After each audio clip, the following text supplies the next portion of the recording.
Hello everyone. Hope you all are safe and having a good time with kiddos. Today I am back with one more interesting video, and that is tips for preschool learning at home. Before that, please like and subscribe our channel. So let's start with the tips.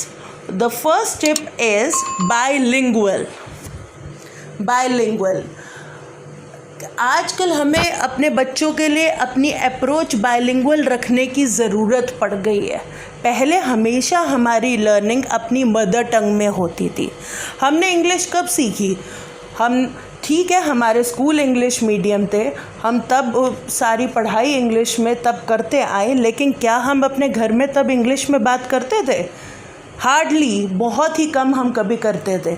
हमने English तब सीखी जब हमने अपना college कर लिया, professional degree ले ली, job शुरू करी, तब सीखी। लेकिन आजकल इंग्लिश ने इतना टेक ओवर कर लिया है कि बच्चे को इंग्लिश आती है या नहीं एक स्टेटस सिंबल बन गया। बच्चा किस स्कूल में पढ़ता है, बच्चा क्या सारा टाइम इंग्लिश में कन्वर्स करता है या नहीं। लेकिन अगर हम इस चीज़ के पीछे ना भागें और अपने बच्चे के लिए अप्रोच बाइलिंगुअल रखें, यानी कि इंग्लिश और हिंदी दोनों रखें, यानी कि एक मदर टंग और साथ दूसरी लैंग्वेज रखें, तो हमारे बच्चे की लर्निंग और आसान हो सकती है। इंग्लिश सीख जाएगा, क्यों नहीं हमारे बच्चे सीखेंगे, जैसे आज हमने सीखी है वो भी सीख जाएंगे। लेकिन अभी हम इस सेकेंड लैंग्वेज का स्ट्रेस ना डाल के फर्स्ट लैंग्वेज और सेकेंड लैंग्वेज को कोऑर्डिनेट करके चलेंगे तो हमारे बच्चे के लिए लर्निंग और इजी हो सकती है और उसकी ये development, speech development, vocabulary development, सब कुछ एक प्रॉपर वे में प्रोसीड की जा सकती है। तो मैं यही रिक्वेस्ट करूँगी आपसे कि एक ही लैंग्वेज, सेकेंड लैंग्वेज को इतना ना इंकरेज करें। पहले मदर टंग पे हम फोकस करें और साथ ही उसके सेकेंड लैंग्वेज के हम कुछ वर्ड्स ले सकते हैं, क्योंकि वो वर्ड्स आजकल हमने भी अपना लिए हैं अपने रूटीन में। अपने बच्चों से बात करते हुए, अपने फैमिली मेम्बर्स से बात करते हुए आजकल हमने भी वो वर्ड अपना लिए हैं। इसलिए हम अपने बच्चे के लिए अपनी इंस्ट्रक्शंस जो हैं हमेशा 2 लैंग्वेजेस में रख सकते हैं, बाइलिंगुअल अप्रोच रख सकते हैं। दूसरा मैं आपसे शेयर करनी चाहूँगी कंपैरिजन। उसका बच्चा ये काम कर लेता है, मेरा बच्चा ये नहीं कर सकता। अच्छा, उसके बच्चे ने ये कर लिया, मेरे बच्चा ये भी नहीं कर पाता। ये हमारी अप्रोच बिल्कुल गलत है। हमें कोई हक नहीं बनता 2 बच्चों को कंपेयर करने का। Every child is unique, every child has different pace of learning और doing different things, so please don't compare.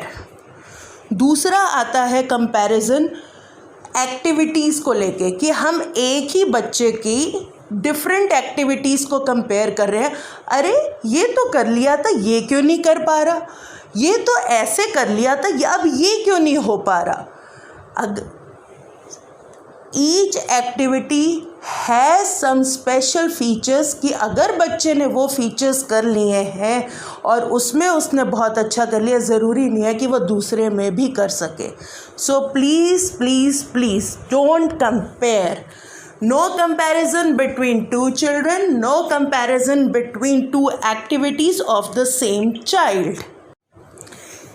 और तीसरी बात जो मैं यहाँ पे आप सबके साथ शेयर करना चाहूँगी, रेपिटिशन से मेरा मतलब है कि अगर हम अपने बच्चे को कोई भी कॉन्सेप्ट सिखा रहे हैं, तो आज मैंने एक ये एक्टिविटी करी जहाँ पे मुझे बहुत हेल्प करने की ज़रूरत पड़ी अपने बच्चे को, और मैंने देखा कि he was not able to do it independently, तो मैंने वहाँ पे हेल्प करी है। तो मैं इसको दोबारा रिपीट करने में झिझकूँ ना, चाहे मुझे और 2 बार रिपीट करनी पड़ जाए, 3 बार रिपीट करनी पड़ जाए, लेकिन मेरा ऑब्जेक्टिव क्या है कि ये मेरे बच्चे को इंडिपेंडेंटली करना आना चाहिए।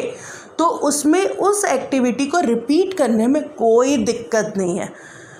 हाँ, लेकिन वो एक्टिविटी चाहे मैं उसको बिल्कुल एग्जैक्टली सेम करूँ, एक बार सेम करूँ, दूसरी बार सेम करूँ, तीसरी बार सेम करूँ और फिर चौथी बार मैं उसमें चेंज लाऊँ, वो कम्प्लीटली हम पे डिपेंड करता है कि हमने उस एक्टिविटी को कैसे कराना है, हमने वो कॉन्सेप्ट को कैसे बिल्ड करना है।